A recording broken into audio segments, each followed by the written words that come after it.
গতকাল বাজার থেকে এক মুঠো পালং শাক নিয়ে আসছিলাম। পালং শাক দিয়ে পালং শাকের পাকোড়া বানিয়েছিলাম। আর পালং শাকের যে ডাঁটাগুলো থাকে, সেই ডাঁটাগুলো রেখে দিয়েছিলাম এইভাবে ছোট মাছ রান্না করার জন্যে। ছোট মাছ দিয়ে পালং শাকের ডাঁটার এই চচ্চড়িটা খেতে যে কি বেশি মজা লাগে!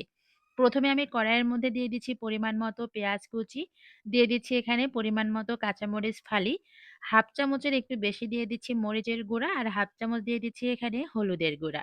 ১/২ চামচ দিয়ে দিচ্ছি ধনিয়া আর জিরে গুঁড়া। ১ চামচ মতো দিয়ে দিচ্ছি এখানে আদা, রসুন, জিরে বাটা। স্বাদ মতো লবণ দিয়ে দিচ্ছি। আর পরিমাণ মতো দিয়ে দিচ্ছি এখানে সয়াবিন তেল।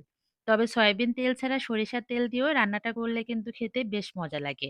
এখন এই মসলাগুলো ভালো করে মাখিয়ে নিতে হবে। মসলা মাখিয়ে নিয়ে আগে থেকেই পালং শাকের ডাঁটা আর আলুগুলো কেটে রেখেছিলাম, সেইগুলো দিয়ে দিলাম। আমি আলু আর ডাঁটা একদম একই রকমভাবে লম্বা, লম্বা করে কেটে নিয়েছি। এখন মসলার সাথে আলু আর ডাঁটা ভালো করে মাখিয়ে নিয়েছি। এরপরে দিয়ে দিচ্ছি এখানে ছোট মাছ। এখানে ছোট বাইম, ট্যাংরা বা আরো কয়েক রকমের ছোট মাছ আছে। এই মাছ ছাড়া অন্য যেকোনো মাছ দিয়েই কিন্তু এই তরকারিটা রান্না করলে খেতে ভীষণ মজা লাগে। পালং শাকের ডাঁটা আর আলুর সাথে মাছ ভালো করে মাখিয়ে নিলাম।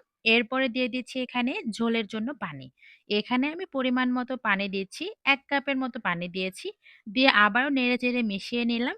নিয়ে ঢাকনা দিয়ে ঢেকে এবার চুলার গ্যাসটা অন করে দিব। চুলার গ্যাস অন করে আমি ঘড়ি ধরে ১০ থেকে ১৫ মিনিটের মতো রান্না করে নিয়েছি।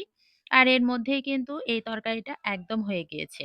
যারা ভাত খেতে অনেক বেশি পছন্দ করেন, তাদের কাছে ভাতের সাথে এই তরকারিটা থাকলে আমার মনে হয় না যে আর কিছুই লাগবে। এই তরকারিটা এতটা বেশি ফ্লেভারফুল হয় এই পালং শাকের ডাঁটা থাকার কারণে, একদিন হলেও এই শীতের মধ্যে এভাবে রান্না করে দেখবেন।